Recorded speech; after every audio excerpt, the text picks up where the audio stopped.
ఓం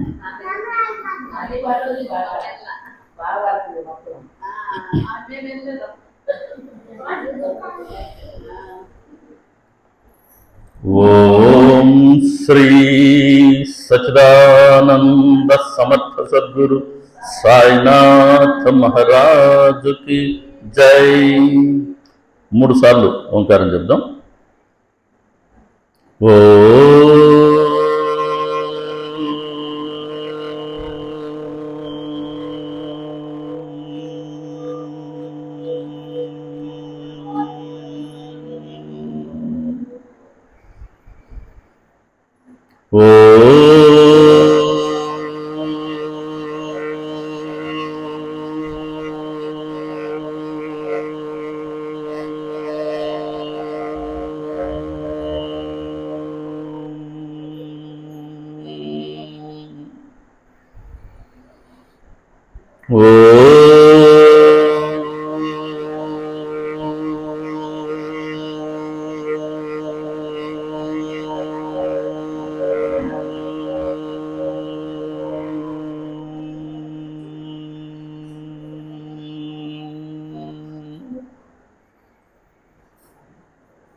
శ్రీ సచ్చిదానంద సమర్థ సద్గురు సాయినాథ మహారాజు కి జై. గురుమధ్యే స్థితం విశ్వం, విశ్వమధ్యే స్థితో గురుః, గురుర్విశ్వం నచాన్యోస్తి తస్మై శ్రీ గురవే నమః, తస్మై శ్రీ గురవే నమః. సదా నింబవృక్షస్య మూలాధివాస సుధాశ్రావిణం తీర్థమప్యప్రియంతం తరుం కల్పవృక్షాధికం సాధయంతం నమామీశ్వరం సద్గురుం సాయినాథం, నమామీశ్వరం సద్గురుం సాయినాథం, నమామీశ్వరం సద్గురుం సాయినాథం. సాయి కృపతో, సాయి ప్రేరణతో, సాయి సన్నిధిలో మన మందిరంలో ఏర్పాటు చేస్తున్న సత్సంగానికి ఇచ్చేసిన సాయి కుటుంబంలోని సహచర సభ్యులైన మీ ప్రతి ఒక్కరికిను, అలాగే ఈరోజు సాయంత్రం మనందరికీ తమ సన్నిధిని ప్రసాదించి తమ స్మరణ చేసుకునే భాగ్యాన్ని ప్రసాదించిన సమర్థ సద్గురు సాయినాథుని దివ్య పాద పద్మాలకి నమస్కారం చెల్లిస్తున్నాను. చాలా కాలం అయింది కదా మన మందిరంలో సత్సంగం జరిగి, చాలా కాలం అయింది. మేము సరిగ్గా రాలేదు, వచ్చినప్పుడు కూడా హడావిడిగా వెళ్ళడం జరుగుతుంది. సత్సంగం బాబా గారికి మనం నామం చెప్పుకుంటూ ఉంటాం, బాబా గారి పారాయణ చేస్తుంటాం, మందిరాల్లో సేవలు చేస్తూ ఉంటాం. ఇలాగే సత్సంగం అంటే బాబా గారికి అత్యంత ఇష్టమైనటువంటి, ఆయన అనుగ్రహాన్ని పొందేందుకు మనకు అంటే మనలాంటి గృహస్థులకు, సంసారులకు ఒక అరువైన సాధనం ఏంటి అని అంటే సత్సంగం. సత్సంగం ఏం తెలియజేస్తుందంటే మనకు తెలియని విషయాన్ని అయితే కాదు, మనకు తెలిసిన విషయాన్నే సరైన దిశలో మన మనసు గ్రహించేలా చేస్తుంది. అందుకు సత్సంగం అంటే బాబా గారికి చాలా ఇష్టం. సరే, సాధారణంగా సత్సంగంలో కూడా మనం ఏం చేస్తామంటే బాబా గారి స్మరణే జరుగుతూ ఉంటుంది. అసలు బాబా గారు సాక్షాత్ పరబ్రహ్మ ఆయన, ఇప్పుడు అదే మనం పాడుకున్నాం. అటువంటి పరబ్రహ్మ ఎందుకు అవతరించారు ఈ శరీరంతో? ఆయనకు అవసరం ఏంటి అని అంటే ఆ అవతరించడమే మనపై వారికి ఉన్నటువంటి కరుణకి, ప్రేమకి చిహ్నం. ఆయన ప్రధానమైన కార్యం ఏంటి, కర్తవ్యం ఏంటి అని అంటే ఈ అవతారానికి, సాయిబాబా అనే అవతారానికి మనం మార్చిన వాటిని గుర్తుకు తేవడమే. ఇదే ఆయన చేసిందల్లా కూడా, చేస్తున్నది కూడా అదే, చేయబోయేది కూడా అదే. సో ఎందుకు అవతరించారు బాబా గారు అని అంటే మనం మార్చిన దానిని ఆయన గుర్తుకు తేయడానికి. మరపు అనే మాట వాడాం మనం. మరపు అనేది ఎంత సహజంగా ఉంటుందంటే మొన్నటి రోజున మనం ఏమేమి మాటలు మాట్లాడామో నిన్న గుర్తుంటుందా? నిన్న ఏమేమి మాట్లాడామో ఈరోజు చెప్పగలరా ఎవరైనా? బాగా గుర్తు తెచ్చుకోండి. నిన్న ఉదయం నుంచి మనం మేలుకున్నప్పటి నుంచి సాయంత్రం మళ్ళీ నైట్ మనం పడుకునేంత వరకు ఏం మాట్లాడాం మనం అని మాటలు ఎవరు చెప్పగలరా? మొత్తం లేదు. అంటే మరపు అనేది అంత సహజంగా ఉంటుందన్నమాట. మనం చెప్పిన మాట నిన్న గుర్తుండదు, నిన్న చెప్పిన మాట ఈరోజు గుర్తుండదు, ఈరోజు చెప్పే మాట మళ్ళీ ఎప్పటికి కూడా మనం దానికి నిలబడచ్చు, నిలబడకపోవచ్చు, తెలిసినట్టు తెలియనట్టు ఉండొచ్చు. వీటన్నిటికీ కారణం ఏంటి అంటే ఒకటే కారణం, అందరూ ఒకే రకంగా ఉన్నాం. దీంట్లో మళ్ళీ ఎవరిని మనం వేలెత్తి చూపాల్సిన పనే లేదు. అందరూ ఒకే రకంగా ఉన్నాం, అందరూ ఒకే పడవలో ప్రయాణం చేస్తున్నాం. వీటన్నిటికీ కారణం ఏంటి అంటే ఇంత మార్పులు ఎందుకుంటున్నాం అని అంటే మనలో ఉన్నటువంటి శరీర భావన. నేను అనంటే సహజంగానే ఏదో ఇవి కనబడే ఈ శరీరానికి, ఈ రూపానికి, నాకు అమ్మ నాన్న పెట్టిన పేరుకి పరిమితం అయిపోయాను నేను. దానికన్నా భిన్నంగా ఎవరైనా ఉన్నావా? నా మాట అర్థమైందా? నేను అనంటే నేను దేనికి పరిమితమయ్యానంటే ఇదిగో ఈ రూపానికి పరిమితమైనా, ఈ పేరుకి పరిమితమైనా. అట్లా కాకుండా ఎవరైనా మనం అంతకన్నా భిన్నంగా ఉండగలుగుతున్నామా? ఎవరైనా సరే మనం ఆ శరీరానికి, మన రూపానికి, మన పేరుకే పరిమితమైనాం. ఇది శరీర భావన అంటే. ఈ శరీర భావంతో మనం ఉన్నంత వరకు మాట చెప్తున్న నేను వేరు, ఈ మాట వింటున్న మీ అందరూ వేరు అనే భావనే. ఈ భావన కారణంగానే మీతో అవసరం ఉంటే నేను మాట్లాడే మాట ఒక రకంగా ఉంటుంది, అవసరం తీరిపోయిందా నేను మాట్లాడే మాట ఇంకొక రకంగా ఉంటుంది. ఎప్పుడు మాట స్థిరంగా ఎందుకు ఉండడం లేదు అని అంటే ఈ శరీర భావన, దానివల్ల వచ్చే స్వార్థం. ప్రతి పనికి ఒక ఫలాన్ని, ఒక లాభాన్ని ఆశించే పనిచేయటం ఒక అలవాటుగా మారిపోయింది. చిన్నతనం నుంచి కూడా అత్యంత సహజంగా మారిపోయింది. ఇలా మనం శరీర భావంతో ఉన్నంతకాలం, మనలో అవకాశవాదం ఉన్నంతకాలం, మనలో మాటకు నిలబడలేనటువంటి పరిస్థితి ఉన్నంతకాలం, ఏ రోజుకి ఆ రోజు మీతో నాకు పనున్నంత వరకు మీరు నచ్చే మాట చెప్పేస్తా, ఆ రోజు గడుపుకుంటా. అలా ఉన్నంతకాలం భగవంతుడి దగ్గరికి మనం ఒక అడుగు కూడా వేయలేం. ఏమన్నా చేయండి, ఎన్ని పూజలైనా చేయండి, ఇంకో రకంగా సేవ చేయండి, మనలో ధర్మానికి, సత్యానికి మనం కట్టుబడినంత కాలం ఆయన వైపుకి ఒక అడుగు వేయలేం. బాబా చెప్పింది అదే, మీరు సత్యాన్ని అంటిపెట్టుకుని ఉండండి, నేను మీ వెంటే ఉంటాను అన్నారు. కాబట్టి సత్యాన్ని అంటిపెట్టుకొని ధర్మానుసారం మనం ప్రవర్తిస్తున్నంత కాలం, మనం జీవిస్తున్నంత కాలం, మనం ఎక్కడున్నా ఆయన మన కూడానే ఉంటారు. కానీ సాధారణంగా మనలో ఉన్న మరపు ఏం చేస్తుందంటే, ఓ సామెత ఉంది మనకు, నదికి నీరు బాగా వచ్చింది, అత్యవసరంగా మనం నది దాటిపోవాల్సి వచ్చింది. ఊర్లో పడవలు కట్టేవాళ్ళు 2-3 ఉన్నారు. 2-3 కట్టే 2-3 మేము కట్టమన్నారు. ఎవడో ఒకటి బతిలాడుకున్నాం, మల్లన్న అనేవాడిని. పాపం వాడికి అర్జెంట్ పని అంటున్నారులే, పడవ కడదామని వచ్చి పడవ కట్టాడు. ఆ పడవ కట్టి నది దాటించేంత వరకు పడవ మల్లన్న ఎంత మంచోడు అన్నారంట. ఆ పడవ దిగి పోయిన తర్వాత గట్టు మీద దిగంగానే మా మల్లన్న ఎంత మంచోడంటే, ఏం మంచోడులే, మన దగ్గర 50 రూపాయలు తీసుకోవాలా, బోడి మల్లన్న అన్నారంట. సో నది దాటేంత వరకు పడవ మల్లన్న, నది దాటాడా బోడి మల్లన్న. ఇది మనలో ఉండే అజ్ఞానానికి, మనలో ఉండే మితిమీరిన స్వార్థానికి. ఆ స్వార్థాన్ని మనం ఎంత తగ్గించుకుంటే అంతగా ఆయన ఇష్టపడతారు. మనం ఏ పని చేసినా బాబా గారు ఇష్టపడాలనుకుంటాం కదా. మందిరానికి మనం ఎందుకు వస్తాం, ఎందుకు హారతుల్లో పాల్గొంటాం, ఎందుకు వేరే పూజలు చేస్తాం? బాబా గారు ఇష్టపడాలి, ఆయన అనుగ్రహం మన వైపు ఉండాలనే ఉద్దేశంతోనే. దానికి మనం చేయాల్సిన పని ఏంటి అంటే మన స్వార్థాన్ని వీలైనంతగా తగ్గించుకోవడమే. స్వార్థాన్ని తగ్గించుకోవడమే మన నైతిక ఉద్ధరణ. ఖచ్చితంగా ఈ ఉద్ధరణ కోసమే భగవంతుడు బాబా గారిగా అవతరించింది.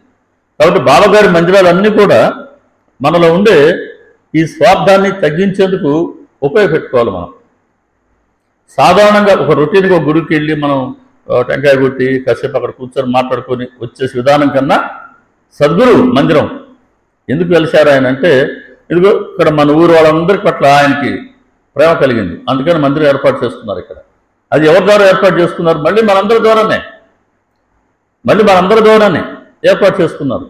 చేసుకొని మన పట్ల ఆయనకు ఉండే ప్రేమతో మనల్ని ఉద్ధరించే ప్రయత్నం చేస్తూ ఉంటారు. ఆయన మందిరానికి వచ్చి కూర్చొని ఏదో సచరిత్ర గ్రంథం ఉంది, రోజుకు ఒక అధ్యాయం పారాయణ చేస్తున్నా, అందులో విషయాలు మనం మాట్లాడుకుంటున్నా అత్యంత సహజంగా మనలో మంచి మార్పు వచ్చి తీరవలసిందే. అంతటి శక్తి ఆ గ్రంథంలో ఉంది. కాబట్టి బాబాగారు అవతరించింది మనం ఇదేన్ని మర్చిపోతున్నామో దాన్ని ఆయన గుర్తుకు తేవడానికి. సో మనమా మరుపులో ఉన్నాం, శరీర భావంలో ఉన్నాం. మరి బాబాగారు ఎలా ఉంటారు? మరి ఆయన కూడా మనలాగా శరీరంతో అవతరించారు కదా, ఇదే శరీరం. అదిగో అదే మాదిరి పొడగాటి కఫన్ వేసుకొని తిరిగారు షిరిడీలో. ఆయన తలకి అదే మాదిరి ఆ గుడ్డ కట్టుకొని ఉన్నారు. ఒక సంఖలో జోలు ఉండేది, ఒక చట్కా పట్టుకొని ఉండేవారు. అత్యంత సాధారణంగా ఆయన జీవించి చూపించారు. ఆయన ఒకసారి ఒక సందర్భంలో కోర్టు వారు నీ పేరేంటి అన్నారు. కోర్టు విచారణకు పోయింది. ఒకసారి ఎవరో ఒక దొంగ ఎక్కడో పట్టుబడ్డాడు. వాడి దగ్గర కొన్ని నగలు దొరికాయంట. ఈ నగలు ఎవరిచ్చారు అని అంటే వాడు అదృష్టం ఏంటో, వాడు ఎప్పుడు సాయిబాబా పేరు విన్నాడో, ఎవరి ద్వారా విన్నాడో తెలియదు. నాకు షిరిడీలో ఉండే సాయిబాబా ఇచ్చాడు అని చెప్పారంట. అందుకని ఆ కోర్టు వాళ్ళు ఈ సాయిబాబా ఎవరు, ఆయన విచారించండి అని అన్నారు. కోర్టు సమన్లు తీసుకొచ్చి అధికారి వచ్చాడు, ద్వారకామాయికి వచ్చాడు. షిరిడి ఎక్కడ వెతుక్కుంటూ వచ్చి ద్వారకామాయిలో బాబా గారికి సమన్లు ఇవ్వబోతే అప్పుడున్న భక్తులు కాకాసాహెబ్ దీక్షిత్ గారు, ఆయన పెద్ద అడ్వకేట్, నానాసాహెబ్ చంద్రకర్, ఆయన పెద్ద రెవెన్యూ డిపార్ట్మెంట్ అధికారి, వాళ్ళు అడ్డుకున్నారు. ఇదేంటండి, ఆయన మహాత్ములు, ఆయన విచారణ మీరు కోర్టుకు రమ్మనడం ఏంటి? కావాల్సి వస్తే ఎవదానికి పంపండి, ఇక్కడే మీరు విచారించుకోండి, మేము వదలడం లేదు అని అంటే అప్పుడు ఒక అధికారి వచ్చాడు. ఆయన విచారించడానికి వచ్చాడు. మొట్టమొదటి ఏమడుగుతారు సాధారణంగా అంటే మీ పేరేంటి అంటారు. వాళ్ళు ఏం చెప్పాలి ఇప్పుడు? పేరు బాబా, ఏం పేరు చెప్పాలి? ఆయన ఏం పేరు చెప్పాలి? ఆయన సాయిబాబా అని చెప్పలేదు. వీళ్ళందరూ నన్ను సాయిబాబా అంటున్నారు. ఎంత తేడా చూడండి. మనము అదే ముందు చెప్పాను నేను, మనము మన శరీరానికి పేరుకి పరిమితం అయిపోయాం. కాబట్టి నా పేరు అనగా నా పేరు చెప్తాను నేను. కానీ ఆయన ఏమన్నారు? ఆయన ఒక పేరుకి ఒక రూపానికి పరిమితమైన వారు మనలాగా కాదు. ఆయన నామరూపాలకి అతీతమైన వారు కాబట్టి, సాక్షాత్తు పరబ్రహ్మ కాబట్టి వీళ్ళందరూ నన్ను సాయిబాబా అంటున్నారు అని అన్నారు. ఆ చిన్న మాట, బాబా గారి ప్రతి మాట ఇలాగే ఉంటుంది, చిన్నదిగా ఉంటుంది, సూత్రాలాగా ఉంటాయి, చాలా లోతు లేనట్టుగా అనిపిస్తాయి. కానీ వాటి అర్థాన్ని కనుక మనం గమనించగలిగితే చాలా లోతుగా ఉంటాయి, చాలా విస్తారంగా, అతి గహనంగా ఉంటాయి అంటుంది సచరిత్ర.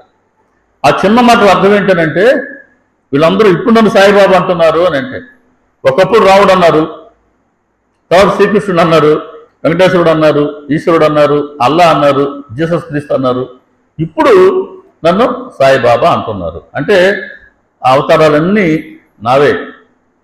కాబట్టి నేను ఏ పేరు చెప్పాలా? ఇప్పుడు మాత్రం వీళ్ళు నన్ను సాయిబాబా అంటున్నారు. కాబట్టి ఎక్కడ కూడా ఆయన నా పేరు సాయిబాబా అని చెప్పలేదు.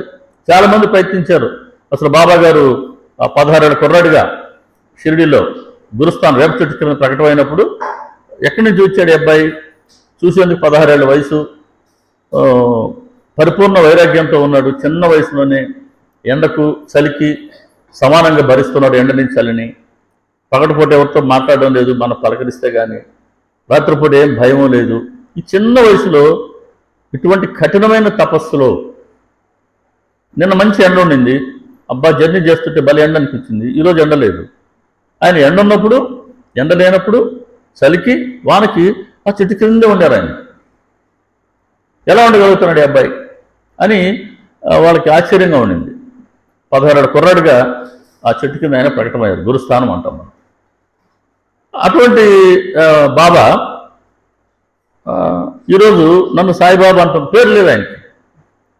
మాసపతి గారే సాయి అని పిలిస్తే అప్పటి నుంచి అందరూ సాయి సాయి అని పిలుస్తున్నారు. తర్వాత బాబా బాబా అన్నారు. కాబట్టి సాయిబాబా సాయిబాబా సాయిబాబా అని పేరు మనం పిలుచుకుంటున్నాం. ఆయన కూడా మన పట్ల ఉన్న ప్రేమతో ఆ సాయిబాబా నామాన్ని ఆయన ఉంచుకున్నారు అని చెప్తారు సచ్చరిత్రలో. కాబట్టి సచ్చరిత్రలో ఉండే ఈ 52 అధ్యాయాలు నారాయణరావు గారి గ్రంథంలోటి, మణిమ్మ గారి గ్రంథంలో 53 అధ్యాయాలు చక్కగా రోజుకు ఒక అధ్యాయం మనం చదువుకొని అందులో ఉన్న విషయాన్ని కనుక చర్చించుకుంటే అసలు అది ఎట్లా ఉంటుందంటే నిప్పుకి ఒక చెత్త కుప్పలో కనుక ఒక నిప్పు కనుక వేస్తే ఎలాగైతే నిదానంగానైనా ఆ చెత్త అంతా కాలిపోద్దో ఆ విధంగా సచ్చరిత్రలో ఉన్న విషయాన్ని కనుక మనం మనసులో పట్టించుకునే ప్రయత్నం చేస్తూ ఉంటే మనలో తెలిసి తెలియక ఉన్నటువంటి మనోమాలిన్యం అంటే కామం, క్రోధం, లోభం, మోహం, మదం, మత్సరం ఇవన్నీ కూడా నెమ్మదిగా కరిగి తీరవలసిందే. డీప్ ఫ్రిడ్జ్లో ఐసు బాగా ట్యూబుల్లాగా వచ్చిన తర్వాత సరిగ్గా కూల్ కావట్లేదు, మనం ఏం చేస్తాం? స్విచ్ ఆఫ్ చేస్తాం. స్విచ్ ఆఫ్ చేసిన తర్వాత స్లోగా మంచుగడ్డంతా కూడా కరిగిపోయి నీటి రూపంలో బయటకు వెళ్ళిపోతుంది. అలా బాబాగారి సచ్చరిత్రలో ఆ అధ్యాయాలలో అంతటి శక్తి ఉంది. కాబట్టి బాబాగారు సాక్షాత్ పరబ్రహ్మ, ఆయన నామరూపాలకు అతీతులు. కాబట్టి నన్ను సాయిబాబా అంటున్నారు వీళ్ళని చెప్పాడుగా, నా పేరు సాయిబాబా అని అనలేదు ఆయన. కాబట్టి ఆయన నామరూపాలకు అతీతంగా ఉన్నారు కాబట్టి ఎటువంటి స్వార్థం లేదు. కాబట్టి ఆయన ఏ స్థితిలో ఉన్నారు? ఆయన ఎప్పుడు కూడా ఆత్మస్థితిలో ఉన్నారు. మనమేమో శరీర భావన, ఆయనదేమో ఆత్మభావన. ఏ మనిషినైనా చూడండి, నేను అంటే ఈ కనబడే శరీరం ప్లస్ శరీరంలో ఉండే ప్రాణం లేదా ఆత్మనండి లేదా చైతన్యం అనండి, ఈ రెండు కలిస్తేనే ఈ శరీరం పనిచేస్తూ ఉంది. ఎప్పుడైతే శరీరం నుంచి ప్రాణం పోయిందంటాం మనం, ఆ ప్రాణం ఆత్మ చైతన్యం విడిపోయిందో ఇంక శరీరం దేనికి పనికి వస్తుంది? ఎంత గొప్పగా బతికినా సరే, ఎంతమంది ఉన్నా సరే, ఎంతమంది లేకపోయినా సరే, ఒకసారి కనుక ఆత్మగారి శరీరాన్ని విడిచిపెడితే ఇంకా శరీరం దేనికి పనికిరాదు. అదే సమయంలో ఆత్మ పనిచేయాలి అని అంటే ఈ శరీరం తప్పనిసరిగా ఉండాల్సిందే. ఆత్మ పనిచేయాలనంటే శరీరం కావాలి. ఆత్మ తనంతాను పనిచేయలేదు. శరీరం పనిచేయాలనంటే దాంట్లో ఉండే ప్రాణం, చైతన్యం, ఆత్మ అవసరం. కాబట్టి రెండు కలిస్తేనే మనం ఉంటున్నాం. సో మనము అంటే శరీరం ప్లస్ ఆత్మ రెండు కలయికే. కానీ మనందరం శరీరంతో తాదాత్మ్యం చెందిపోయి మనము, మన కుటుంబం, పిల్లలు, ఆస్తిపాస్తులు, వ్యవహారాలు మునిగిపోయి చిన్నతనం నుంచి కూడా మనము అంటే ఈ శరీరం పరిమితం అయిపోయినాం.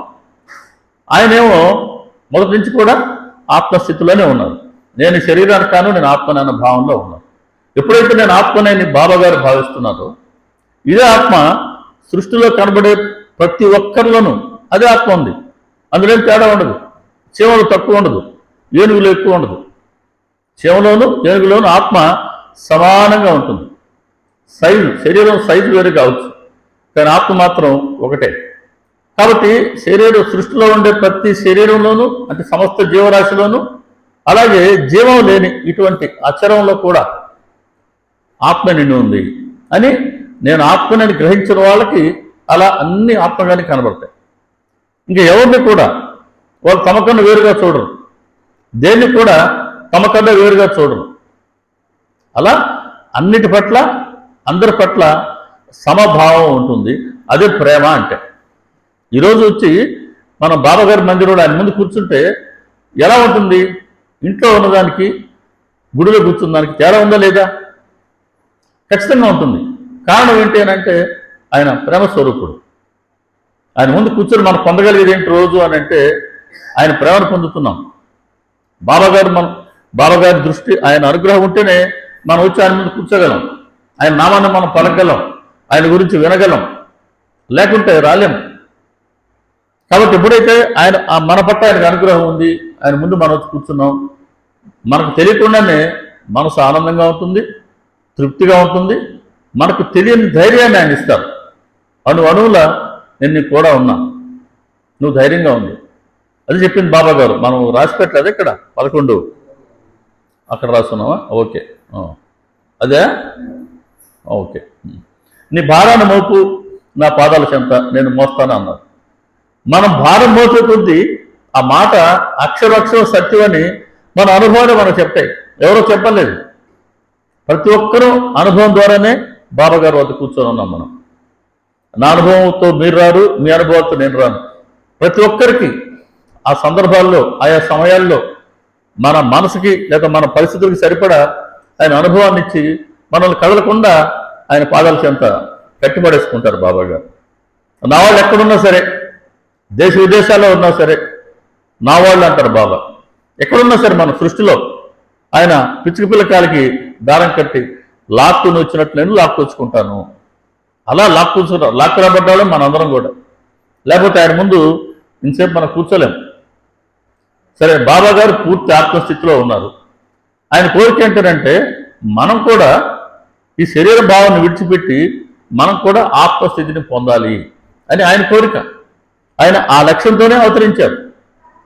మనం క్రమంగా మనం ఆత్మ అని మర్చిపోయాం. వాస్తవానికి ప్రతి జీవి కూడా ఆత్మనండి. కాబట్టి మనకు ఆ అనుభవం లేదు కాబట్టి ఎవరు చెప్తే మనం వింటుంటాం అంతే. అది మనకు ఆ అనుభవం కలిగితే కానీ మనం గుర్తించలేము. అది వాస్తవానికి అయితే ఆత్మను, కానీ శరీరంతో తాదాత్మ్యం చెందాం, శరీరం అనుకుంటూ ఉన్నాం.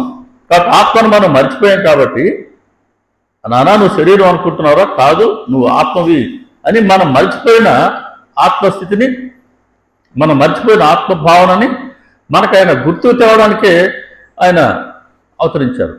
కాబట్టి మనం ఈ దేన్నైతే మర్చిపోయినామో దాన్ని గుర్తుకు తేవడానికే ఆయన అవతరించారు. ఇది మనం మొట్టమొదటి చెప్పుకునేది. ఒకేసారి వచ్చి ఆయన కూర్చొని నువ్వు ఆత్మ అంటే మనం నమ్ముతావా? ఎవరైనా నమ్ముతారా? నువ్వు ఆత్మబాబాయ్ అంటే ఎవరు నమ్ముతారు? కాబట్టి ఎన్నో అనుభవాలు ఇవ్వాలి మనకు. ఎన్నో అనుభవాలు ఇచ్చి ఆయన మాట పట్ల, ఆయన పట్ల మనకు శ్రద్ధను కలిగించాలా, అంటే ముందు భక్తి కలిగించాలా, ఎన్నో అనుభవాలు ఇవ్వాలా. బాబా గారు మన కోసం చెప్తున్నారు ప్రతి మాట.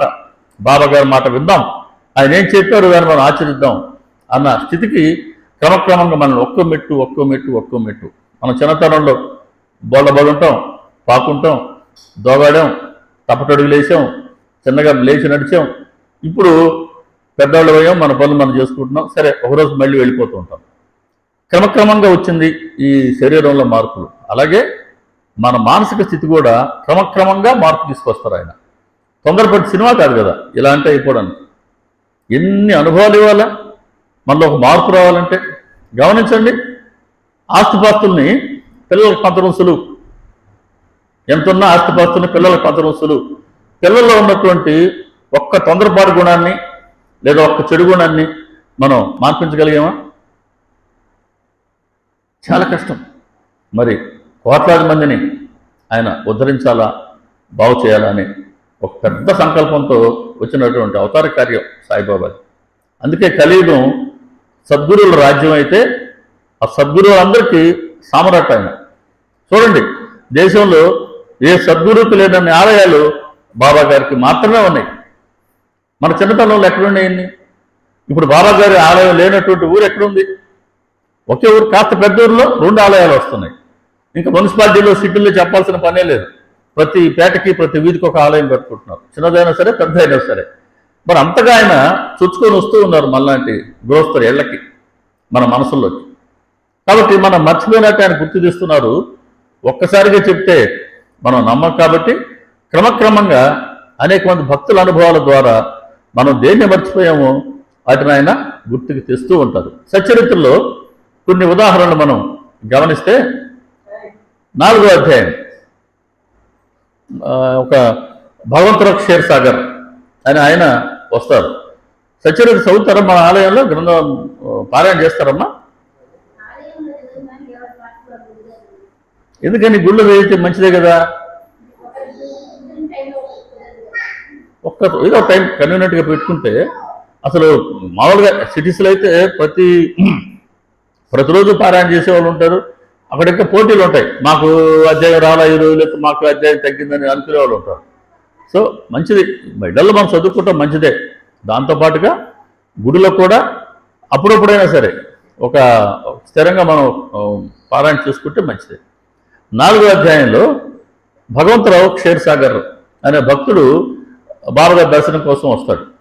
ఆయన చూడంగానే బాబాగారు చెప్తారు, ఇతని తండ్రి విఠలుడి భక్తుడు. వాళ్ళ తండ్రి చనిపోయాడు, ఇప్పుడు లేడు. ఆయన గురించి తెలియజేస్తున్నారు బాబా.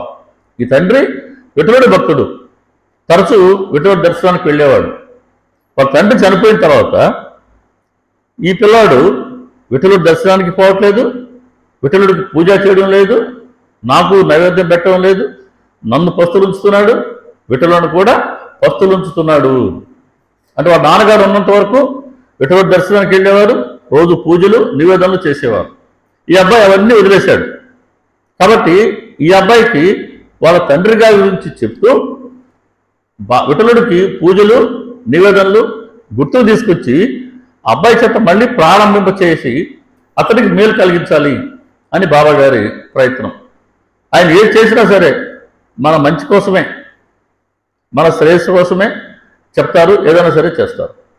మనకిష్టమైంది కాదు, మనకిష్టమైంది బాబాగారు చేస్తారని గ్యారంటీ లేదు. కానీ మనకి ఏదైతే శ్రేయస్కరమో అది మాత్రం ఆయన ఖచ్చితంగా చేస్తారు.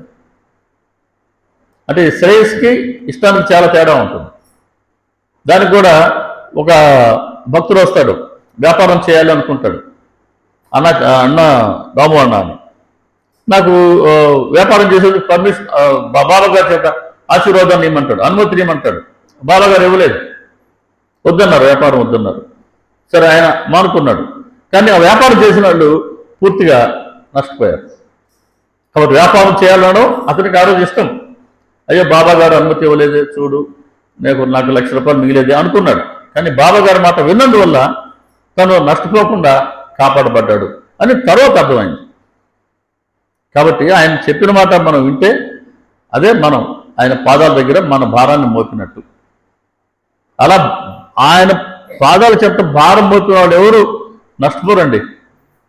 నమ్ముకున్న వాళ్ళు ఎవరిని ఆయన ఆ నమ్మకాన్ని ఒమ్ము చేయరు. ఆయన చాలా ఇష్టం. మనం ఎంతో విశ్వాసంతో కనుక ఆయన్ని అంటిపెట్టుకొని ఉంటే అసలు మనం కోరుకోబలేదు.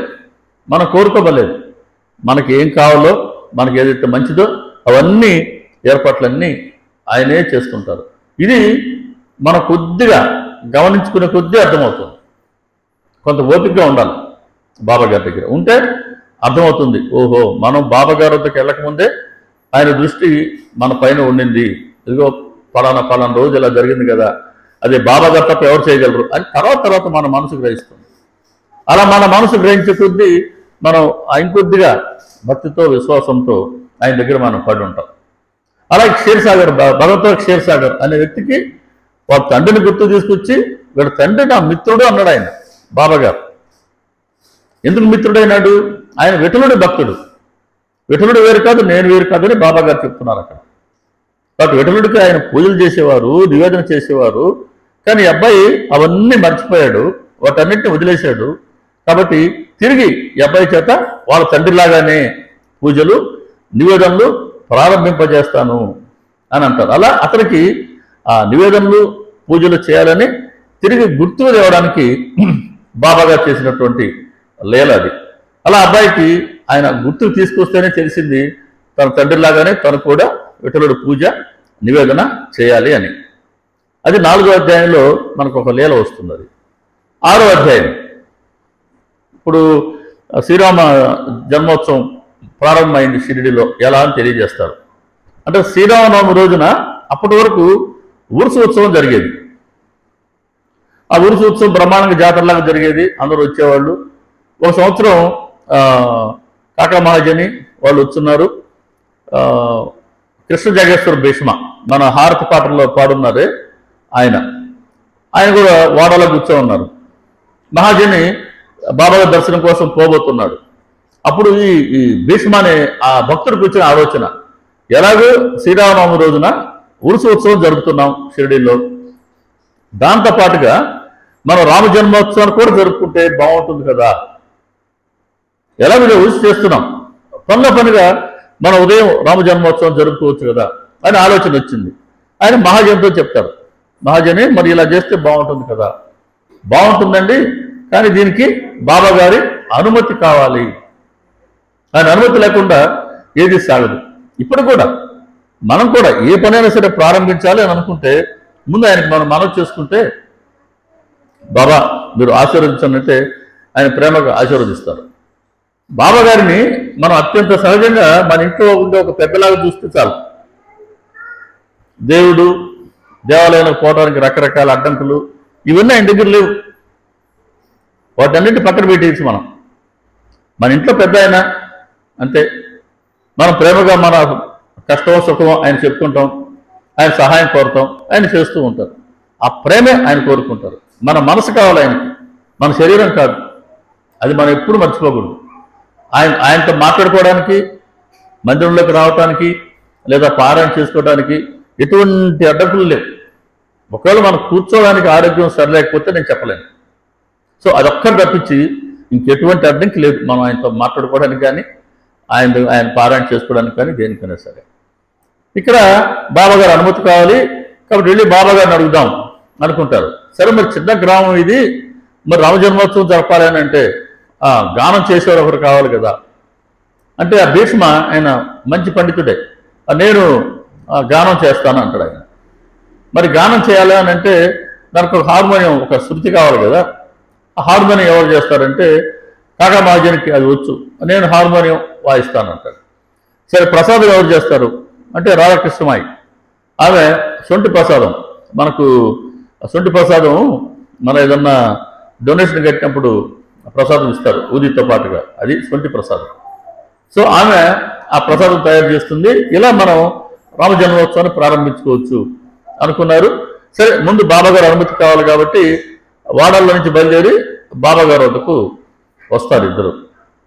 బాబాగారి వద్దకు ఆ రోజుల్లో వెళ్ళి ఆయనతో మాట్లాడాలి అని అంటే అందరికీ భయం అండి. అంత సులువుగా ఉండేది కాదు. చూసేది చాలా కఠోరంగా. ఆ చూపే నాకైతే ద్వారకామాయిలో ఆ నల్లరాత్రి వెతి కూర్చొని ఉంటారు బాబా, ఒక పెద్ద ఫోటో ఉంటుంది కదా, నేను ఎక్కువసేపు కళ్ళలో చూడలేను. కళ్ళు తీక్షణంగా ఉంటాయి, గమనించండి ఎప్పుడైనా. ఆ చూపుని నేనే తట్టుకోలేను.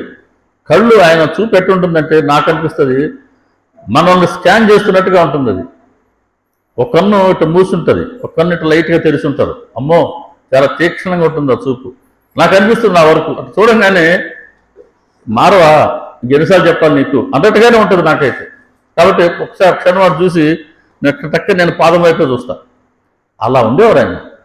కాబట్టి ఎవరంటే వాళ్ళు వెళ్ళి ఆయన ముందు కూర్చోడానికి అంత ధైర్యం సరిపోయేది కాదు. అందుకు శ్యామతోనో లేకపోతే మాసపతితోనో ఎటువంటి వాళ్ళతో వెళ్ళేవాళ్ళు. వీళ్ళిద్దరు కూడా వెళ్ళారు బాబాగారి దగ్గరికి. వెళ్ళి మహాజనికి భయం, చాలా మంచి భక్తుడు ఆయన. బాబాగారితో ఆయన ప్రస్తావించలేకపోతున్నారు.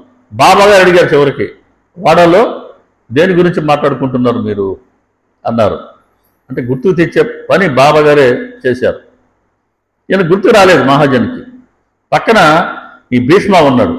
అప్పుడు బాబాగారి భీష్మని అడిగాడు, బోవా ఏంటి నువ్వు ఏదో అంటున్నావు? వాడలో వాళ్ళిద్దరూ మాట్లాడుకునింది బాబాగారికి ఎలా తెలుస్తుందండి? ఇప్పుడు మన ఇంట్లో మనం మాట్లాడుకునింది ఇక్కడ ఉండేవాడికి ఎలా తెలుస్తుంది? కానీ ఎక్కడ మనం మాట్లాడుకున్నా అన్నీ ఆయనకి తెలుస్తాయి.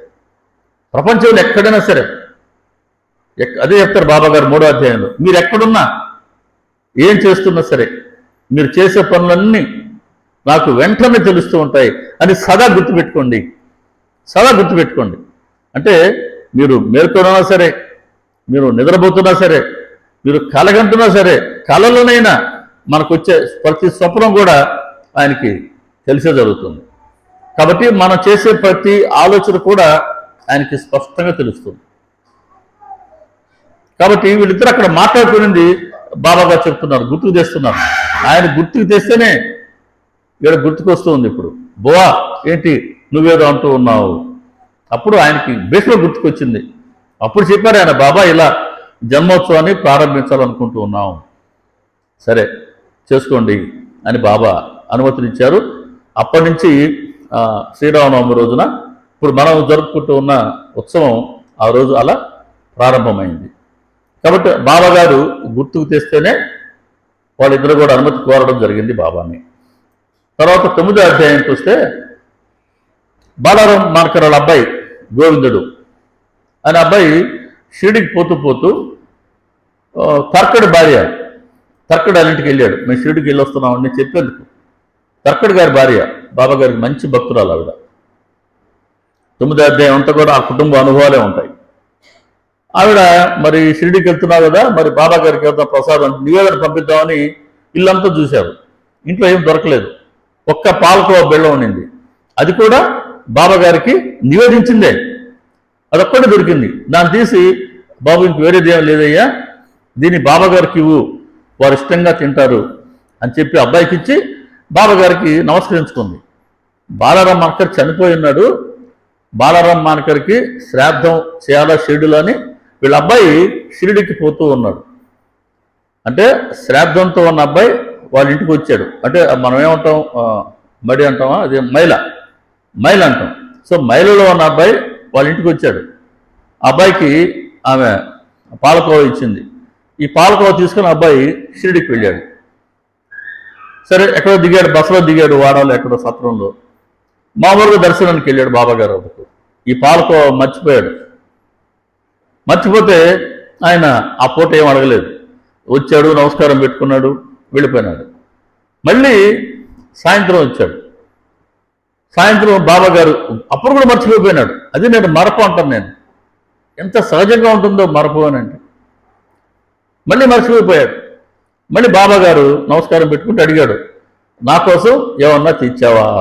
ఆయన మాట అడిగినప్పుడైనా గుర్తుకు రావాలి కదా, గుర్తుకు రాదా? నా కోసం ఏమన్నా తెచ్చావా అన్నాడు. నేనేం తేలేదు బాబా అన్నాడు. అంటే అప్పుడు కూడా గుర్తుకు రాలి. అప్పుడు ఆయన మళ్ళీ అరే అదేంటది, నా కోసమని నేను తినడానికని ఒక ఆవిడ, ఆ తల్లి నీ చేతికి మిఠాయి ఇవ్వలేదా అని అప్పుడు ఆయన కోపడితే ఇప్పుడు గుర్తుకొచ్చింది. అబ్బబ్బబ్బా బాబా నిజం బాబా అని పరిగెత్తుకుంటూ పోయి పాలకోవ తీసుకొచ్చి బాబా గారికి ఇచ్చాడు. బాబా గారి చేతిలో పెట్టగానే ఆయన టక్కని తినేశాడు. అంటే బాబా గారికి పాలకోవ ఇష్టమనే, పాలకోవ ఇష్టం ఆ బాబా గారికి.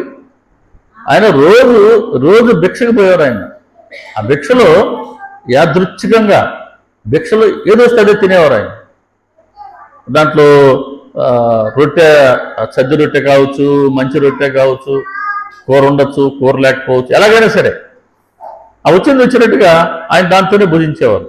ఏ రోజు కూడా రుచులకు ఆయన పోయింది లేదు. కాబట్టి బాబా గారికి ఇష్టమైన కూర ఇది వంకాయ కూర అని ఉంటే మనసులో తీసేయండి. ఆయనకి ఏ కూర ఇష్టం లేదు. మనం ఎంత ప్రేమగా సమర్పించామో మన ప్రేమే ఆయనకి ఇష్టం. మన మనసులో ఆయన పట్ల ప్రేమే ముఖ్యం ఆయనకి. అదే గమనిస్తారు ఆయన. ప్రేమగా ఏదన్నా పెట్టు, ఆ ప్రేమ కావాలి. ప్రేమ లేకుండా మనకు పేరు రావాలనో ఇంకోటో నువ్వు పంచభక్ష పరమాన్నాలు పెట్టు, అది కాదు ఆయనకు కావాల్సింది. ఎంత ప్రేమగా ఆ బిడ్డ నాకు ఇచ్చిందని చూస్తాడు. ఒక రైతు ఉన్నాడు, పెద్ద ధనికుడు రైతు. రామకృష్ణ పరమహంస గారు చెప్తాడు ఈ కథ, చిన్న కథ. మామిడి తోట, కొన్ని వందల ఎకరాలు మామిడి తోట ఉంది. ఆ తోటమాలి ఉన్నాడు. ఆ తోటమాలి ఒక 2 మంచి మామిడి పండును చూసి వాటిని బాగా ఆ చెట్టుకే బాగా అది మాగేంత వరకు ఉంచుకుని ఆ పండు కోసుకొని యజమాని దగ్గరికి వెళ్తాడు. చాలా మంది ఉన్నారు ఆ ఇంట్లో. ఆయన పోయిన సమయానికి పెద్ద పెద్దలు ఎవరు వచ్చున్నారు, వాళ్ళందరితో మాట్లాడి పంపించాడు. అప్పటి వరకు ఈ అబ్బాయి తోటమాలి వేచి ఉన్నాడు ఆయన దగ్గర. తర్వాత అడిగాడు, ఏంటో ఎందుకు వచ్చావంటే, అయ్యా మంచి మామిడి పళ్ళు అయ్యా, తినయ్యా అని ఇచ్చాడు. ఆ యజమాని, ఆ పెద్ద రైతు చాలా సంతోషించాడంట ఆ మామిడి పళ్ళు తెచ్చి ఇచ్చిన దానికి. ఎందుకని? తోట ఆయనదే, ఆయనే రైతు, 100 ఎకరాలకు ఆసాం ఆయనే. మరి ఆయన తోటలో పండినటువంటి పండు తీసుకొచ్చి ఇస్తే ఎందుకు సంతోషపడ్డాడు? మనసులో తోటమాలికి ఈయన పట్ల ఉండే ప్రేమ, అభిమానం, కృతజ్ఞత, ఇవి గమనిస్తాడు ఆయన. కాబట్టి ఇక్కడ బాబా గారు కూడా మన పట్ల, మన మనసులో ఆయన పట్ల ఉండేటువంటి ప్రేమని, విశ్వాసాన్ని మాత్రమే ఆయన గమనిస్తారు. కాబట్టి ఆ పాలకోవ తీసుకుని బాబాగారు తిన్నాక అర్థమైంది బాబాగారు ఎందుకు పాలకోవ అడిగారు అని. గమనించండి, అబ్బాయి మైల్లో ఉన్నాడు. మైల్లో ఉంటే ఎవరైనా మనం బాబాగారి మందిరాలకు వస్తామా? అదే చెప్తున్నా. బాబాగారి వద్ద అటువంటి మైలనో అంటనో ఇట్లాంటి ఏవి అన్ని లేవండి. ఆయన కావాల్సింది మన శరీరం కాదు, శరీరానికి మైలు ఉంది. మనం అనుకుంటున్నాం అది మన శరీరానికి పరిమితమైనాం కాబట్టి, మన ఇంటి ఇలాక వాళ్ళు లేదా మన ఇంటి పేరు గల్లో వాళ్ళు వీళ్ళు అనుకుంటే మనం అనుకుంటాం వాళ్ళ మైల్లో ఉన్నామని. ఆయనకి అది ఏమీ లేవు. ఆయనకి కావాల్సిందల్లా ఆయన పట్ల మనకుండే ప్రేమ, భక్తి, విశ్వాసం, శ్రద్ధ. కాబట్టి బాబాగారు గుర్తుకు తెస్తేనే గోవిందుడు తీసుకెళ్ళి ఆయనకి పాలకోవని ఇవ్వగలిగాడు. అలా మనం మర్చిపోతూ ఉంటాం. మనం మర్చిపోయిన ప్రతి విషయాన్ని ఆయన తట్టి మరి గుర్తుకు తెస్తూ ఉంటారు. అలాగే ఈ చాలా చెప్పుకుంటూ పోవచ్చు మన సచ్చరిత్రలో. 36వ అధ్యాయంలో గోవా నుంచి ఇద్దరు వస్తారండి. ఇద్దరు వస్తారు ఒకేసారి, మిత్రులు అంటాడు, ఇద్దరు ఒకేసారి వచ్చారు కాబట్టి. దాంట్లో ఒక ఆయన వచ్చి 15 రూపాయలు దక్షిణగా బాబా గారికి అడిగి తీసుకున్నాడు. బాబా గారి ప్రత్యేకత ఏంటి అని అంటే, దక్షిణ అందరిని అడిగేవారు కాదు. మనందరం పోయామనుకోండి, మనందరినీ దక్షిణ కోరేవారు కాదు. కానీ అడిగి మాత్రం కొంతమంది దగ్గర పుచ్చుకునేవారు, కొంతమంది ఇవ్వబోయినా కూడా ఆయన తీసుకునేవారు కాదు. అదేవిధంగా ఇద్దరు ఒక ఆయన్ని దక్షిణగా 15 రూపాయలు ఇవ్వు అన్నాడు. ఆయన 15 రూపాయలు ఇచ్చాడు. రెండో ఆయన 30 రూపాయలు అడగలేదు బాబా, ఆయన 30 రూపాయలు ఇవ్వబోయాడు. బాబా గారు తీసుకోలేదు. బాబా గారి వద్ద ఈశ్వరుడి దగ్గర నందీశ్వరుడు ఉన్నట్టుగా బాబా గారి వద్ద ఎవరు ఉండేవాళ్ళు? ఎప్పుడు కూడా శ్యామ ఉండేవాడు. మాధవరావు దేశపాండే శ్యామ ఉండేవాడు.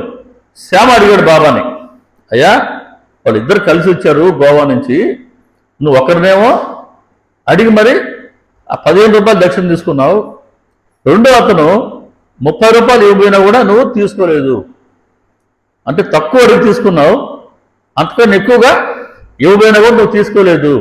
మరి ఈ భేదభావం నీకెందుకు?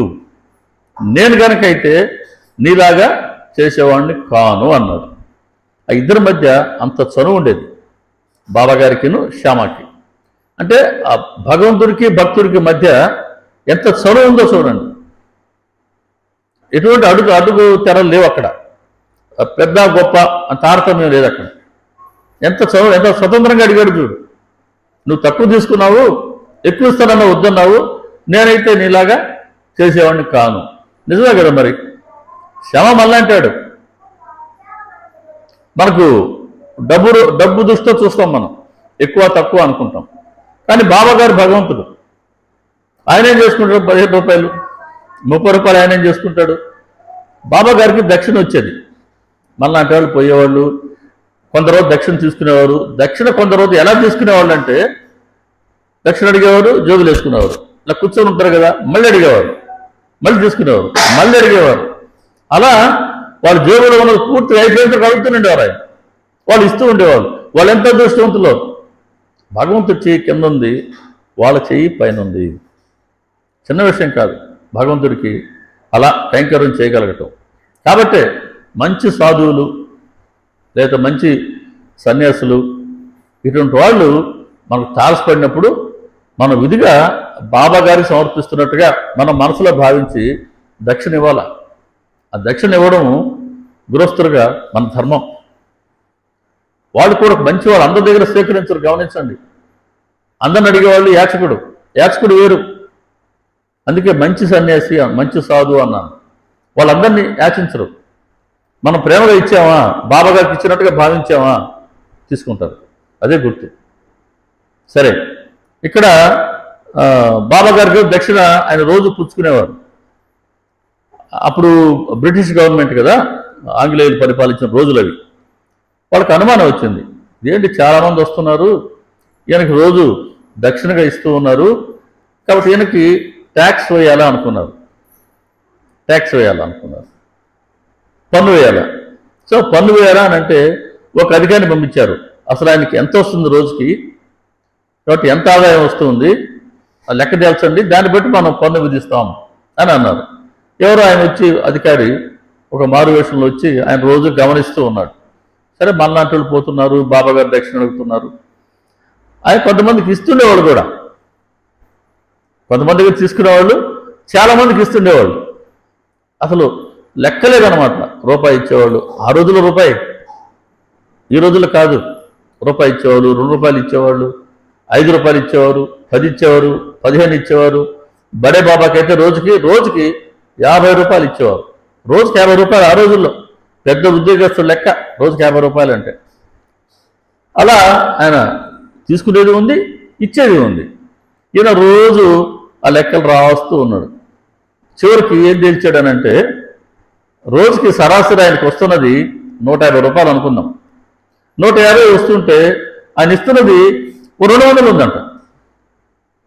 తీసుకున్న 150, ఇస్తున్నది 200. ఎట్లా వచ్చింది తగ్గిన 50 రూపాయలు? ట్యాక్స్ ఇప్పుడు ఎవరికి వేయాలా? ట్యాక్స్ వేసేందుకు అవకాశం ఏది? అలా ఆయన సైలెంట్గా వెళ్ళిపోయినాడు. అలా బాబా గారికి ఆ దక్షిణతో పని లేదు. ఆయన ఏ రోజుకి ఆ రోజు చెప్పని కదా, 2 జోబులు ఉండేవి కదా. మళ్ళీ కొంతమంది డబ్బు కోసం ఇస్తాడులేనని వెళ్ళి ఆయన చుట్టూ కూర్చునేవాళ్ళు. ఆయన అప్పుడప్పుడు జేబులో చేయబెట్టి ఇచ్చేవాడు, ఈ చేతిలో చేయబెట్టి ఇట్లా ఇచ్చేవాళ్ళు. ఇంకా ఇస్తాడని సాయంత్రం వరకు కూర్చునేవాళ్ళు ఉండేవాళ్ళు అంట. సాయంత్రం అయిపోయిన తర్వాత ఇంకా 2 చేతులు జేబుల్లో బానిచ్చి జోబు బయటకు తీసేవాడు, ఖాళీ జోబుది. అబ్బాయి ఇంకేం లేదు నాన్న, పండి రేపు రాబండి అని చెప్పేవాడు అనమాట. అలా అందరి దగ్గర ఆయన దక్షిణ తీసుకునేవాడు కాదు. ఏ రోజుకి వచ్చిన డబ్బు ఆ రోజు ఖర్చు పెట్టేసేవాళ్ళు. రేపటి కోసం ఆయన ఒక్క రూపాయలు దాచుకోలేదండి. యాక్చువల్ కాదు కదా, దాచుకుంటారు. మనం కూడా దాచుకుంటాం, ఎంతైనా దాచుకుంటాం. మనకి ఎంతైనా కావాల్సిందే. ఆయనకి అసలు ఏది అవసరం లేదు. ఆయనకి రేపటితో పని ఏంటి? కాబట్టి ఆయన దగ్గర ధనం ఇప్పుడు ఆయన సేకరించుకున్నారే కానీ సేకరణ లేదు. ఏ రోజు కారు తీసుకున్నారు, ఇచ్చేశారు. ఇక్కడ ఒక ఆయన అడిగి 15 తీసుకున్నాడు, ఇంకొక ఆయన 30 ఇవ్వబోయినా ఆయన తీసుకోలేదు. సరే శ్యామ ఈ మాట అన్నాడు. అప్పుడు బాబా అన్నారు అనమాట, అరే శ్యామ, నువ్వు ముక్కు పచ్చలారని పసివాడివి, నీకేం తెలుసు? నేను అందరినీ దక్షిణ ఊరకే అడగను, అందరి వద్ద కూడా నేను దక్షిణ తీసుకోను. ఈ మసీదుకి ఎవరు ఎంత బాకీ పడి ఉంటే వాళ్ళ వద్దే దక్షిణ గురించి అడుగుతాను, ఎంత బాకీ ఉంటే అంతే తీసుకుంటాను అన్నారు. అప్పుడు బాబా చెప్పారనమాట, ఒకప్పుడు జీతం నాకు 15 రూపాయల జీతం వచ్చింది. తర్వాత అది మొక్కున్నాను. తొలిసారిగా నేను ఉద్యోగం వస్తే మొదటి జీతాన్ని దక్షిణగా ఇస్తానని ఆ 15 రూపాయల జీతం వచ్చింది. తర్వాత 15, 30 అయింది, 60 అయింది, 100 అయింది, అట్లా క్రమేణా 600 అయింది. నేను ఆ దక్షిణ గురించి మర్చిపోయినాను అని బాబా చెప్పిన కథ. మళ్ళీ రెండవ కథ, నేను ఒకసారి ఒక పెద్ద భవంతులు ఉండేవాడిని. నా దగ్గరకు ఒక బ్రాహ్మడు వచ్చాడు. నేను పడుకోమని మా ఇంట్లో స్థలం ఇచ్చాను. పడుకున్నాడు. వచ్చి ఆ పక్క నుండి అలమారకు ఉండే ఆ గోడకి కన్నం వేశాడు. అలమారులో 30,000 రూపాయల డబ్బులు దోచుకొని పోయినాడు. నాకు నిద్ర పట్టలేదు, నేను ఏడుస్తూ ఉన్నాను. అప్పుడు ఒక ఫకీరు వచ్చి నాకు కనబడ్డాడు. నాకు ఒక మృక్కమని చెప్పినాడు. నేను అలా మొక్కున్నాను, నా డబ్బులు నాకు దక్కినాయి, ఆ మొక్కు తీర్చుకోవడాన్ని నేను మర్చిపోయాను అని బాబా చెప్తారు. ఈ చెప్పిన దానికి వీళ్ళకి ఏదో సంబంధం ఉంది అని శ్యామ అనుకున్నాడు. సరే వాళ్ళిద్దరికి భోజనం పెట్టమన్నాడు బాబా. శ్యామ ఇంటికి తీసుకెళ్ళి వాళ్ళిద్దరికి భోజనం పెట్టాడు. భోజనం పెట్టి అన్నాడు, అయ్యా మీ ఇద్దరు రాగానే ఈ కథలు చెప్పాడు బాబా. బాబా దగ్గర 30,000 ఉన్నటువంటి 30,000 రూపాయలు ఉన్నటువంటి ఇప్పుడు ఆయన సదా ఆ వేప చెట్టు కిందే ఉన్నాడు. వేప చెట్టు కిందే ఎల్లప్పుడూ ఉండే ఆయనకి దొంగలు బట్టి దోచుకుపోయింది. డబ్బులు ఉంటాయా? 30,000 ఉంటాయా? కాబట్టి ఆయన జరిగింది కాదు, అది మీరు వచ్చిన తర్వాత చెప్పాడు కాబట్టి అది మీ ఇద్దరికి సంబంధించిన కథ అయి ఉండొచ్చు అని అంటే అప్పుడు చెప్తారు వాళ్ళు, లేదండి బాబా గారు సర్వజ్ఞులు, ఆయన తెలియంది ఏది లేదు, ఆయన చెప్పింది అక్షరాల మా గురించే. ఎక్కడి గోవా, ఎక్కడి షిరిడి, వాడు జరిగింది ఇక్కడ ఎలా చెప్పగలిగారు ఆయన అంటే బాబా గారి కన్ను, బాబా గారి చెవి లేని ప్రదేశం సృష్టి మొత్తంలో చదరపు మిల్లీమీటర్ కూడా లేదండి. మనం ఆ మాట ఎప్పుడు గుర్తుపెట్టుకోవాలి. ఎక్కడున్నా సరే మనం ప్రేయర్ చేసామా, మన ప్రార్థన ఆయన ఆలకిస్తారు. కాకుంటే ఆ ప్రార్థనలో స్వార్థం ఉండకుండా చూసుకోవాలి. మన సంకల్పం మంచిదే ఉండాలి, దానికి ఖచ్చితంగా ఆయన ఆశీర్వాదం ఉంటుంది. కాబట్టి మా కథ చెప్పారు బాబా గారు అని అప్పుడు ఒకరు చెప్తాడు వాళ్ళిద్దరిలో.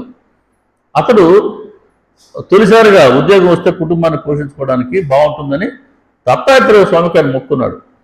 దత్తుడికి మొక్కున్నా, నేను భగవాన్ నాకు కనుక ఉద్యోగం ఇప్పించు, తొలి జీతం నీకు ఇస్తానని మొక్కున్నాను. నేను మొక్కున్న తర్వాత నాకు ఉద్యోగం వచ్చింది. బాబాగా చెప్పినట్టుగానే 15 రూపాయల జీతం వచ్చింది. తర్వాత తర్వాత 15, 30 అయింది, 60 అయింది, 120, అలా అలా క్రమేణా 600 అయింది. కానీ నేను మొక్కుని మర్చిపోయాను. మరపు అంత సహజంగా ఉంటుంది. ఈ చదివినప్పుడల్లా నాకు నా మొక్కు గుర్తుకొస్తుంటుంది. నేను కూడా గురువాయూరులో ఉంది మొక్కు. గురువాయూరులో అప్పుడు సాయి పుట్ల పిల్లడు పుట్ల పిల్లడు పుడితే అక్కడ గురువాయూరు మొక్కు ఐడియా ఉంది కదా, అక్కడ త్రాసులో తోస్తారు. త్రాసులో చూసి ఇన్ని కిలోలని ఉంటుంది. సో అన్ని కిలోల ప్రసాదం మనం భగవంతుడికి సమర్పించాలి. అది మనం మొక్కు అంటే, గురువాయూరు మొక్కు అంటే. అప్పుడు మొక్కున్నాం. తర్వాత పిల్లడు పుట్టాడు. వాడు 3 సార్లు శబరిమల వచ్చినాడు. ఆ గురువాయూరు లోపల పోలగానే పోతూ వస్తూనే ఉన్నాం. ఇప్పటి వరకు కూడా ఆ మొక్కు తీర్చుకోవాలి. ఇప్పుడు కూడా అట్టగే అది పెండింగ్ ఉంది. ఆ చదివినప్పుడల్లా నాకు నేను ఎట్లయినా కదా, మరి నేను కూడా మొక్కు బాకీ ఉన్నాను కదా అనుకుంటూ ఉంటాను. ఈసారైనా సరే వాడు వచ్చినప్పుడు ఆ మొక్కు తీర్చుకునే చేయను. ఎంతకాలం పెండింగ్ పెట్టడం బాగాలేదు ప్రభు, క్షమించు. కాబట్టి నేను మొక్కున్నాను, మర్చిపోయినాను. అది బాబాగారు గుర్తుకు తెచ్చారండి. చూసేందుకు బాబాగారు దక్షిణ కోరినట్టే ఉంది, కానీ ఆయన నేను మర్చిపోయిన మొక్కును గుర్తుకు తెచ్చారు. అలా నన్ను ఆయన ఆ రుణ విముక్తిని చేశారు. మొక్కున్నావా, మనం రుణపడి ఉన్నట్టే దేవుడికి. అంతే. నేను ఎప్పటికైనా సరే గురువాయూరు పోవాల్సిందే, నేను మొక్కు తీర్చాల్సిందే, భగవంతుడు క్షమాపణ చెప్పాల్సిందే. అంతే. మనం తప్పు ఏది అనుకోవడానికి లేదు. బాకీ డబ్బులు అడిగి తీసుకున్నావా, బాకీ పడ్డావా, వాళ్ళకి మనం తీర్చాల్సిందే. ఎగ్గొట్టడానికి లేదు. ఎగ్గొడితే బహుశా ఈ జన్మలో ఎవరేం చేయలేకపోవచ్చు, కానీ ఏ జన్మకైనా సరే ఎంత ఎగ్గొట్టామో ఈరోజు దానికి వడ్డీసారి లెక్కేసి వాళ్ళు ఇంకో జన్మలో జన్మిస్తే మనం అక్కడ జన్మించి వాళ్ళ లెక్క వాళ్ళకి తీర్చాల్సిందే. అది మేలా మంచిగా చెప్పుకొని అంత పూర్తిగా ఇవ్వలేకపోయినా ఎంత ఇవ్వగలం అంత ఇచ్చుకొని బయటపడడం మేలా.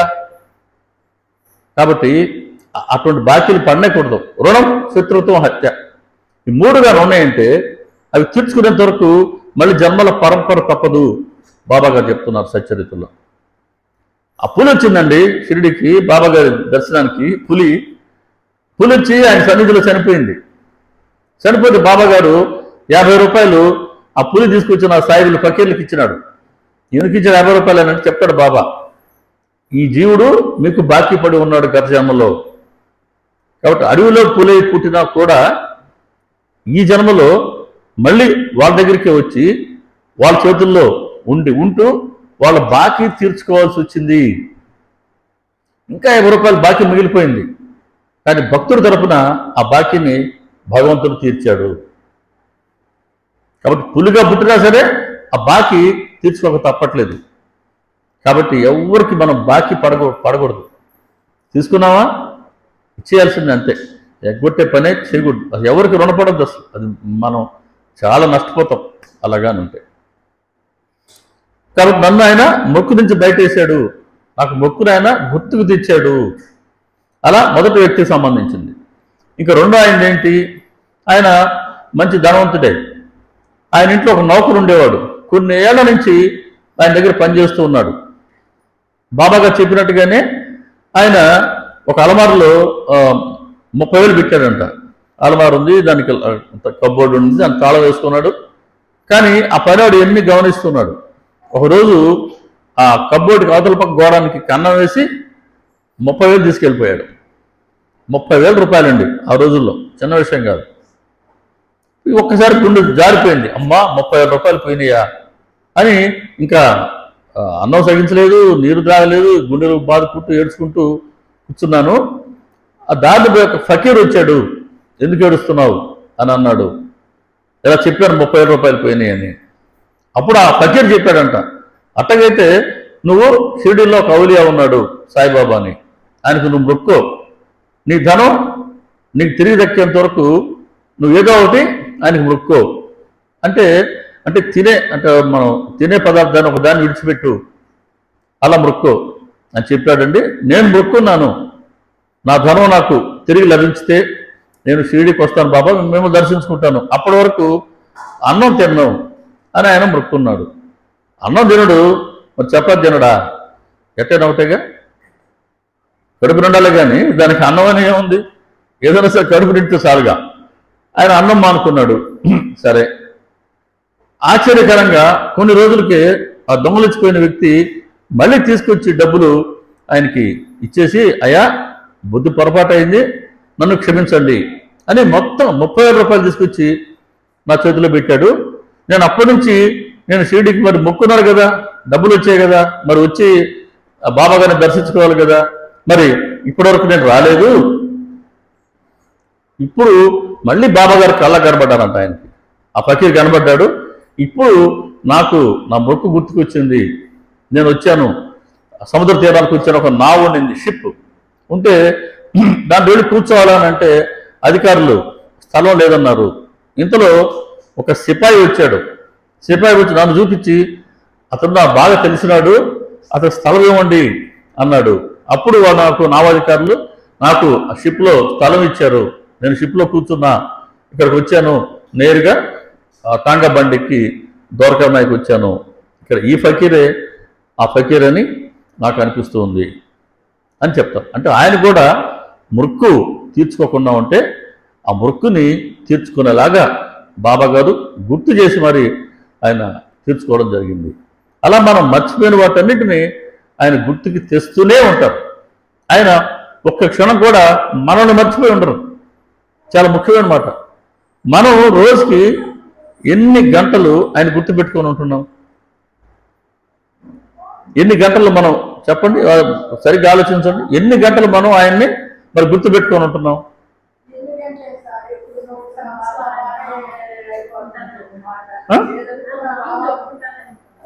ఎప్పుడు అనుక్షణం చెప్పుకుంటారా? మంచి మంచి పని. సరే, మంచి పని. దాని తిరిగిలా నేను అటు చేయను. నేను పొద్దున ఒకసారి కాడారం చేసుకుంటా, మళ్ళీ రాత్రికి పారాయణ చేసుకోవటం, ఇంకా అంతే. మధ్యలో అంతా నా పని అది. కాబట్టి నాకన్నా మీరు చాలా ముందు ఉన్నారు అట్టయితే. కాబట్టి మనం ఆయన చాలా వరకు ఆయన దూరంగా ఉంటాం నాలంటాను. కానీ ఆయన అసలు ఎప్పుడు మనల్ని మర్చిపోడు ఆయన. అది కాబట్టి నా వాళ్ళనే నేను అహర్నిశలు నేను గుర్తిస్తూనే ఉంటా, గమనిస్తూనే ఉంటాను. నాకు ఎప్పుడు మీ గురించే చింత అంటాడు బాబా. మనం ఎలా ఉద్ధరించాలి అని ఆయన మన గురించి ఆలోచిస్తూ ఉంటారు. అటువంటి సద్గురు బాబా గారు. అటువంటి సద్గురు అనుగ్రహంతోనే ఆయన మన ఊర్లో వెలిశారు. చిన్న విషయం కాదు.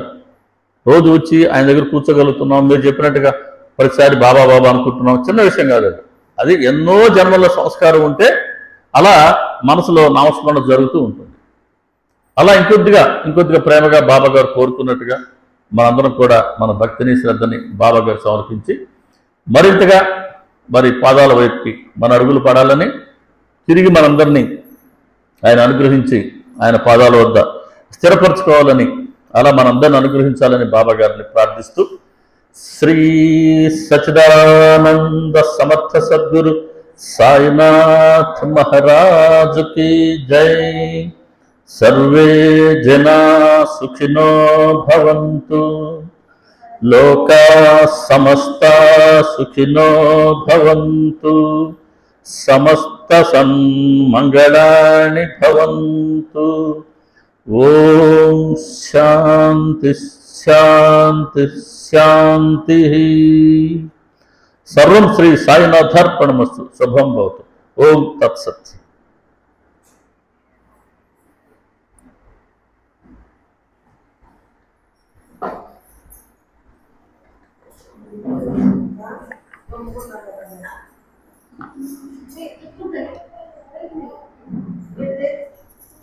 Thank you.